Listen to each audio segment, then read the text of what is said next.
Hello friend, তোমরা সবাই কেমন আছো? আশা করি তোমরা সবাই খুব খুব খুব ভালো আছো। আমিও খুব ভালো আছি। অনেক দিন পর চলে এসেছি আবার একটা নতুন ব্লগ নিয়ে। তো তোমরা দেখতে থাকো, আশা করি ব্লগটা দেখে তোমাদের খুব ভালো লাগবে। সবার প্রথমে জানাই, সবাই কিন্তু খুব সাবধানে থেকো, বেশি করে জল শরবত খেতে থাকো, কারণ গরমটা ভীষণ পরিমাণে পড়েছে। তো যাই হোক, এইদিকে সকাল সকাল কাকিমণি উনুনে চা করছে। উনুনে চা করার কারণ আমাদের হঠাৎ গ্যাসটা শেষ হয়ে গেছে, সেজন্য উনুনে চা করছে। যদিও আমার উনুনে সব কিছু রান্নাই ভীষণ ভালো লাগে, চাটাও ভালো লাগে। গরমে চা খাওয়ার তো একটুকুনি ইচ্ছে নেই, কিন্তু ঘুমটা ভাঙানোর জন্য আমার একটু চায়ের দরকার পড়ে। তো তোমরা যারা আমার ভিডিও দেখেছো তারা জানো, মানে আমার ঘুমটা চা খেলেই একমাত্র ঘুমটা ভাঙে। আর উপর দিকে দেখতে পাচ্ছ কি ঝোলানো আছে, তোমরা দেখে অবশ্যই বুঝতে পেরে গেছো এগুলো কি। এগুলো হচ্ছে পেঁয়াজ, আমাদের চাষে হয়েছিল এই পেঁয়াজগুলো। তো এভাবে ঝোলানোর কারণ হচ্ছে যে এভাবে ঝুলিয়ে রাখলে পেঁয়াজ অনেক দিন ভালো থাকে, কারণ অনেক সময় দেখবে বাড়িতে অনেক পেঁয়াজ হলে পেঁয়াজগুলো নষ্ট হয়ে যায়। আর এভাবে ঝুলিয়ে রাখলে কিন্তু নষ্ট হবে না। যারা জানো না অবশ্যই এরকমভাবে ট্রাই করতে পারো, তোমরা বুঝতে পারবে যে এর ফলটা কী। কোনো জটিল কিছু কাজ না, দড়ি দিয়ে বেঁধে এভাবে বারান্দায় ঝুলিয়ে দিয়েছিলাম। তো যাই হোক, তারপরে খাওয়া দাওয়া করে চলে এসেছিলাম আমার ভালো লাগার কাজ। আমার ভালো লাগার কাজ হচ্ছে এরকম টুকটাক হাতের কাজ করা, সেলাই করা, পেপারের কিছু বানানো, এগুলো খুব ভালো লাগে করতে।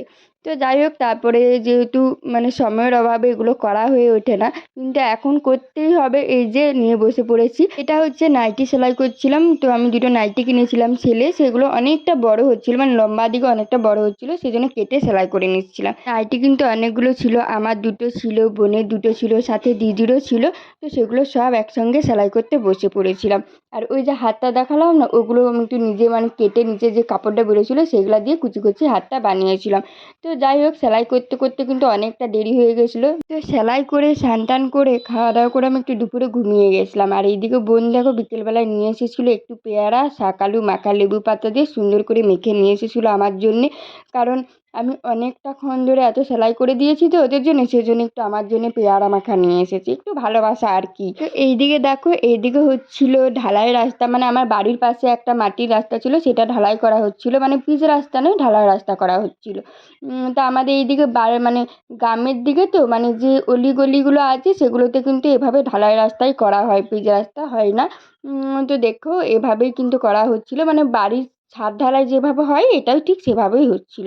তো রাত্রেবেলায় চলে এসেছিলাম খাওয়া দাওয়া করতে। কী ছিল, ছিল ভিজা ভাত। গরমে তো ভাত না হলে চলবেই না বলো বন্ধুরা। সাথে ছিল চিংড়ি মাছ দিয়ে, আলু দিয়ে, ঝিঙে দিয়ে একটা তরকারি ছিল, আর ছিল চপ মাখা। মানে বাড়িতে সকালবেলা আলুর চপ হয়েছিল মুড়ি খাবার জন্য, কয়েকটা রেখে দিয়েছিলাম মাখা করে খাবার জন্য। রাত্রেবেলায় ভিজা ভাত আর এরকম চপ মাখা, মাছ মাখা, সাথে বড়ি মাখা, এগুলো খেতে না ভীষণ ভালো লাগে। আমার তো খুব ভালো লাগে। কাদের কাদের ভালো লাগে অবশ্যই কিন্তু কমেন্টে জানিও। ভিডিওটা ভালো লাগলে অবশ্যই একটা লাইক, কমেন্ট, শেয়ার, সাবস্ক্রাইব করে দিও। সবাই ভালো থেকো, সুস্থ থেকো, টাটা।